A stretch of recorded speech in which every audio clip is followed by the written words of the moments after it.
Hi everyone, welcome back to my channel, or welcome if you're new here. For the video today, I'm back with another reading recap. I've done, I think, 2 of these so far this year, and much like those, I'm just going to be talking about all the books that I've read lately.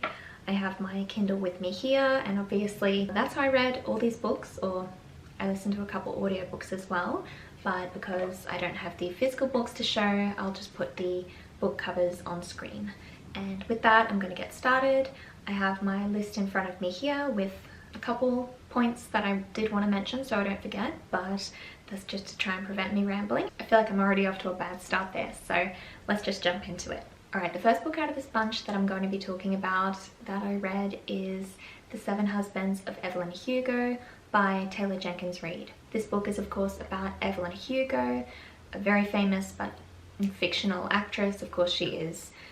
I think a lot of people compare her to Marilyn Monroe, or a huge movie star back in the day, and in the story of the book she grants a little-known journalist the opportunity to interview her about her mysterious and glamorous life.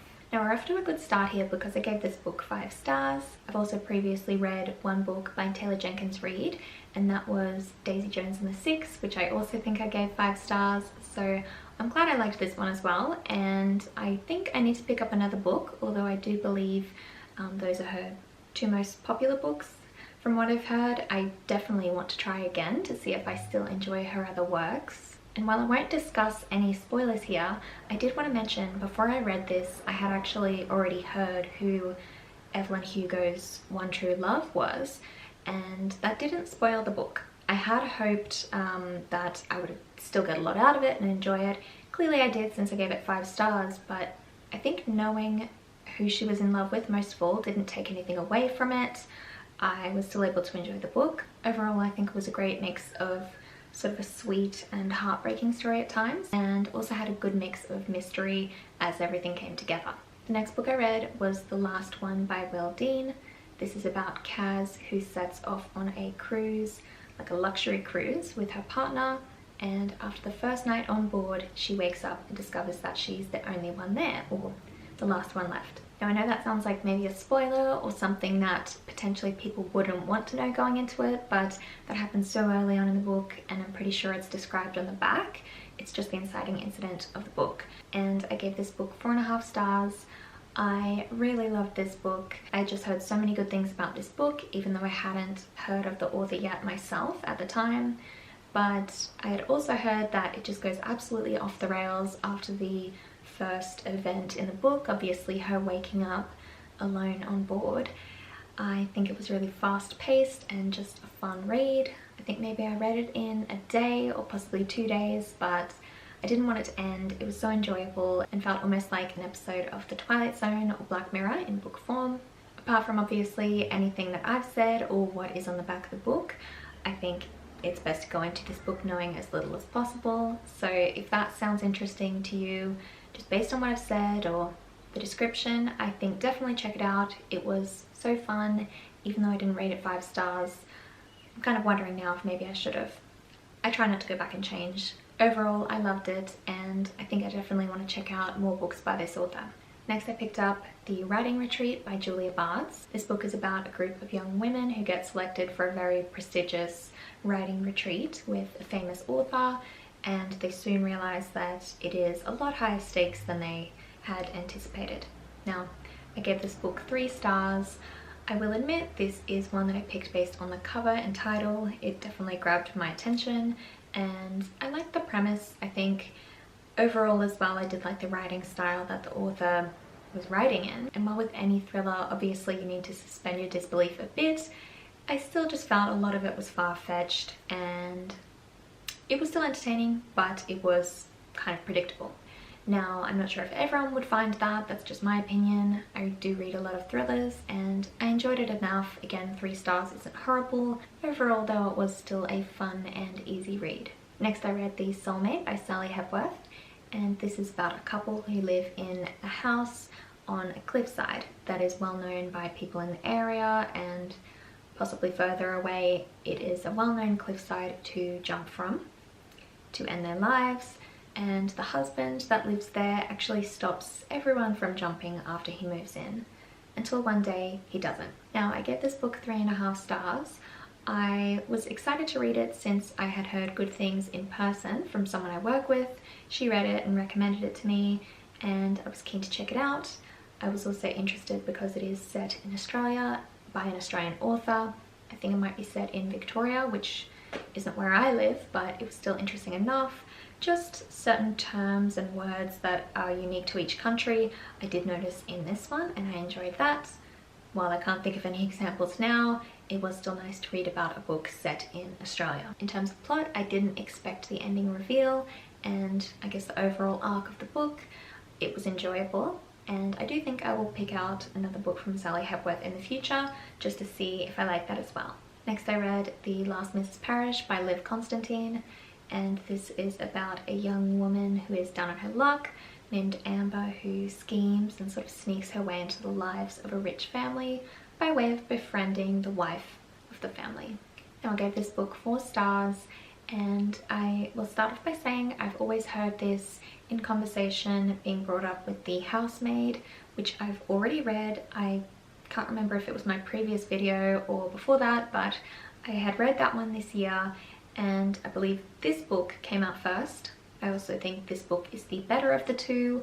I don't know how I'd feel about this book if I would have rated it differently or higher if I hadn't read The Housemaid, which sounds unfair, I know, but it's just hard to think about how I would have expected this book to go if I hadn't read The Housemaid first. But ignoring all of that for now, I did really enjoy this. I think it had a good twist, and it's unfortunate that it definitely seems like it's been ripped off by another author, but obviously that happens. Also potentially giving the benefit of the doubt, I suppose 2 people can have the same idea, but there was a lot of similarities with this one. Like I said though, I'm going to let that point go for a sec. Again, I think this is a good one to go into knowing as little as possible, bar what I've again explained or what is in the back of the book. I think if you're tossing up between reading The Last Mrs. Parish or The Housemaid, definitely check this one out. In terms of this one, I think it's again another book that will be best to go into knowing as little as possible what I've said or what is on the back of the book. I think that it is a fun and fast-paced, like twisty sort of read, and I would definitely recommend it if you're tossing up between this one or The Housemaid. This one is better, this one came out first, and I definitely recommend it. Next I read A Slow Fire Burning by Paula Hawkins, and this is about a young man, or a young man's body, who is found on his houseboat, and it tells the story of 3 women, just how their lives were sort of intertwined with his, and reveals who murdered him and how and why and all of that. Now, I give this book 3 stars, and again, this was one that I kind of really only picked because of the cover. For some reason, I had always seen it and thought, that looks good and the title sounds really interesting, although I couldn't articulate why. Had no clue what the plot would be about. In fact, I think I had read the back or the description about the book and forgotten pretty quickly when I had started reading the book. Now, for the book itself and the story, I feel like it was pretty hard to get into, and it was hard to keep track of the characters. For myself personally, I felt like I wanted to quit reading quite a few times in the first couple chapters, maybe even the first half of the book. But I didn't quit on this one, and I'm glad I didn't because it came together quite well in the end. Overall, I did like it, and I think the writing style of the author was nice. Not sure if I would necessarily try something from her again, but I'm glad I read this because, weirdly enough, this has been on my TBR for the longest time, and I just haven't touched it yet. Next up, I read Welcome to Camp Killer by Cynthia Murphy, and this is actually a young adult fiction. It's very short as well, but it's about an American-style summer camp located in the UK, and about the teenagers or camp counselors who are going to be working there, setting up for the time that campers are going to arrive. But before they do, very strange and suspicious incidents start happening around the camp. Now, I give this book 4 stars, just rating it on what it was, even though it wasn't something I would typically pick up. It's also a book I got on NetGalley, but I was keen to try it out, something different, and again, really like the cover, I like the title, and I think it was something that I definitely would have really loved when I was younger. It's the sort of book I would have picked up to read since it kind of hit all the marks for something that seemed very interesting, even though it's not the sort of genre I read now. In fact, there might have been there was one young adult book that I read at the start of the year, but prior to that, it's been like 20 years since I've read this sort of thing. But with that being said, I still really enjoyed it. It was a cool setting and I liked just the writing style throughout. Very easy read, obviously. I think one thing that I did struggle with was imagining the characters and sort of like thinking how everything would look and just be as I read. And I don't know if that was down to the description or the fact it was just a short book. Could have been either, but I did like it. It was on NetGalley and I'm glad I read this one. It was a nice change of pace. The next book I read is Things We Never Got Over by Lucy Score, and this is about runaway bride Naomi, who leaves her wedding to go and meet up with her wild twin sister in a small town called Knockemout. When she's there, she gets ditched by the sister and meets an unlikely love interest. This book I gave 2 stars, and I'm going to try and really not ramble here because I have a lot to say about it, but I was very excited for this book. I thought it would be a good read. I'd heard great things. Again, love the cover. I like the title. I think I've seen this book everywhere. I had heard it was a series and a lot of people were loving it, but that just wasn't me. I still gave this book 2 stars. Like, it's not a 1-star book in my opinion. I think it definitely had redeeming qualities, but the reason why it's a 2 is because it was just so repetitive and it didn't need to be so long. This book was over 550 pages, I think, and easily it could have been half that, and I think nothing really would have been lost. I do think I really would have enjoyed it a lot more if it was halved and less repetitive scenes, because the 2 main characters in the book, which it's not a spoiler to say, obviously they have this will they won't they relationship. They're not enemies, but it is kind of enemies to lovers is the closest thing you can describe it as. Most of the book has very awkward scenes of them either bickering like children or having very awkward sex scenes. I say awkward. In the book it was passionate, but it just came off very cringy. I think there were way too many of those chapters in the book, in my opinion. Again, this is just all my opinion here. Some people will love it, but I was very let down by this. It put me into a bit of a slump, to summarize, and I may have even said this at the time I read it, since I think I was vlogging, but I would describe this book as the way people describe Colleen Hoover. You know what I mean? It's very trope heavy, lots of cliche situations, lots of smut, and also very strange character names. I actually think I like Colleen Hoover's writing style more than this, or maybe I just like the fact that Colleen has the good grace to limit it to, you know, a good 300 pages or so. I'm gonna wrap up talking about that one in a real shit sandwich way here. I'll finish up by saying it is not the worst book I've read this year, which I've previously spoken about. I think it was Behind Closed Doors or something. It had a title like that, but yeah, this isn't the worst book I've read and I still was able to finish it, so it wasn't that bad. 2 stars isn't horrible. So after that one, I needed a change of pace and I wanted to go for another thriller, because obviously that's my favorite genre, and I was given another book through NetGalley, so that was my choice made. I read The Hotel by Emily Shiner, and this is about a small family who run B&B on a cliffside, and one family decides to rent out the whole B&B, which is huge, for I think a couple weeks, and then they start to act very suspicious when they're there. I gave this one 3.5 stars, so I enjoyed it a reasonable amount. I think I already said I did get this on NetGalley and I requested it because I really enjoyed the look of the cover and the title. It was enough to get me interested, and I liked the tagline or description on the front, the perfect escape or the perfect trap.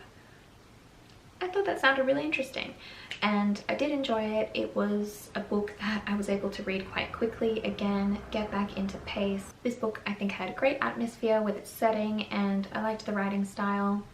I liked the overall plot and mystery of it. I think one small part of it was predictable, but apart from that, the greater plot was really enjoyable, and it took you on a fun ride. Overall, sometimes I think thrillers are just fun, even though there are darker elements, of course. I think it was a fun read and something I would recommend. Again, glad I got it through NetGalley, and I would be keen to check out more of this author's work. I would be open to looking for her books in the future. So again, that's sometimes a really good thing about NetGalley. I know I've spoken about it a few times in this video and in the past. If anyone doesn't know about it, I'll obviously link it down below, because anyone can request books on there. The more you review them, the more you can kind of get. Following on from that one, I picked up You and Me on Vacation by Emily Henry, and this is about two friends, Poppy and Alex. It just tells the story of their annual summer holidays that they take every year for, I think, the span of like 10 years or something, and over time sort of shows will they or won't they get together. I give this book 4 stars, and I've heard a lot of people say that when they're comparing it with other Emily Henry books, they like it less than all of the others, but I think this is probably my second favourite Emily Henry. The reason why I liked this one more than Beach Read and Book Lovers is the characters here. Poppy and Alex, they seemed like real people, they had a nice dynamic, and I think I liked them as people. I feel like the main characters in the 2 aforementioned books by Emily Henry got on my nerves a little bit, but the characters in this book reminded me a lot more of the characters in Happy Place, and just the vibe I got from this book was much more similar to Happy Place, which again, that's my favourite by Emily Henry. That's a 5-star in my opinion. But again, I mean, they're all light-hearted fun reads. I think any of them would be nice to read on holiday, by the pool or at the beach or something. But yeah, I did enjoy this one, and I think this needs to have less slander about it. I also thought I'd mention something that confused me when I picked this out. I have seen You and Me on Vacation and People We Meet on Vacation. I didn't realise they were the same. I mean, the title is obviously super similar, but one was the title for the UK and one is the title for the US. Plus, People We Meet on Vacation has a different cover, and it's orange, and I don't like that as much either. So yeah, I'm glad I read this version. The next book I read is actually the book I was talking about in my most recent video prior to this. During my little spooky sleepover, I read The Last Word by Taylor Adams. This book is about Emma, a young woman house-sitting in an isolated holiday home who spends most of her time reading on her Kindle. She's reading a lot of books, some good and a lot bad it seems. When she rates a book 1 star, it angers the author, and then in the book it seems like he might be trying to get revenge on her. Now, I gave this book 5 stars. I really liked it. I had heard good things about it again, and I've also already read No Exit by Taylor Adams, which I enjoyed enough, just not as much as this one. So for all those reasons, I was keen to pick this up. I found this one to be super suspenseful and fast-paced. I read it in one night. I sat down, I think, for 3 different sections to read it, and that was only because I was trying to space it out. If it weren't for the sake that I was vlogging and like trying to spread it out, I probably would have read it in one sitting. So for that, it made a good thriller, but I also found it quite heartwarming and sweet. The interactions that Emma had with her dog Laker. As a dog mom myself, I was really loving those moments where she had little conversations in her head with the dog. I thought that was quite cute, and even though I said I would say no spoilers, this dog is okay. I think if I didn't know that, I wouldn't have picked it up. Because the dog gets put into danger throughout the book, obviously. So I have to mention that. Overall, it was the epitome of a fun thriller. I really enjoyed it, would recommend, and I think it could even make for a good movie adaptation if they did that like they did No Exit. I would love to see it. But yeah, a big recommend. Obviously 5 stars is going to do that. And overall, I guess I'll mention as well, it was quite heartwarming and sweet, and the ending made me want to cry in a good way. It was kind of a cute ending, which I did not expect. Following that, there was also another recent release, which I think a lot of people have been talking about. You might be able to guess. I read The Woman in Me by Britney Spears. So this is obviously Britney Spears' memoir that came out recently, and I chose to consume it in audiobook form. I gave this book 5 stars, and I've spoken before about how I find it hard, and I think a lot of people do, to rate memoirs, personal stories about somebody's life, and this one's no exception here. Obviously it dealt with very dark subject matter as well as just general celebrity, you know, fluff, gossip. Everybody's heard about the Justin Timberlake mentions in the book, but I think overall it was well written, and it's also a 5 stars because of the audio component. I loved how Michelle Williams read this. I think normally in the past when I've listened to celebrity memoirs, because I prefer them in audiobook form to hear the actual celebrity speak about their experience, I think in this case here Michelle Williams was a good pick because her voice sounded similar to Britney's, and I'm not sure if they have the same accent or not, but she was almost doing her Britney Spears voice, which I think was really good. So for the audiobook component and the book itself, I'd say it was 5 stars. It was interesting, heartbreaking, entertaining, and even at a certain point in the book, or certain points, it was kind of like a horror with the reality of her conservatorship. And when the villain in the book says, "I'm Britney Spears now," that's the stuff of horror right there. Overall, I really enjoyed it, and I've recommended it to everyone in my real life, and I'd recommend it now. Again, it is recent-ish, so I'm sure a lot of people have read it or listened to the audiobook. I'd recommend the audiobook, but I recommend it in any sense. It's also very short, which could be a pro or con for some people. I think it was as long as it needed to be, and I guess it's good it wasn't filled with too much fluff and just spread out for the sake of it. So overall, I enjoyed it and I'd recommend. The next book is You Can Trust Me by Kirsten Modglin. I'm not sure how to pronounce her name, but this is again actually another thriller set on a cruise. Kind of different. This is about 2 couples that go on a cruise and one woman goes missing. So kind of the opposite of the other book I mentioned at the start of this video. This book I gave 2 stars, and again it's one that I got through NetGalley. I actually got this as an audiobook, so it's also my first audiobook from NetGalley, and obviously I listened to Britney Spears and then I listened to this one, so I'm kind of keen to get the Kindle back again and actually read for myself, but I obviously wanted to try an audiobook off there and got approved for this one. And I've always heard about the author. I've heard her name come up a lot when it comes to thriller books, so I was keen to check it out and actually really excited when I got approved for this one.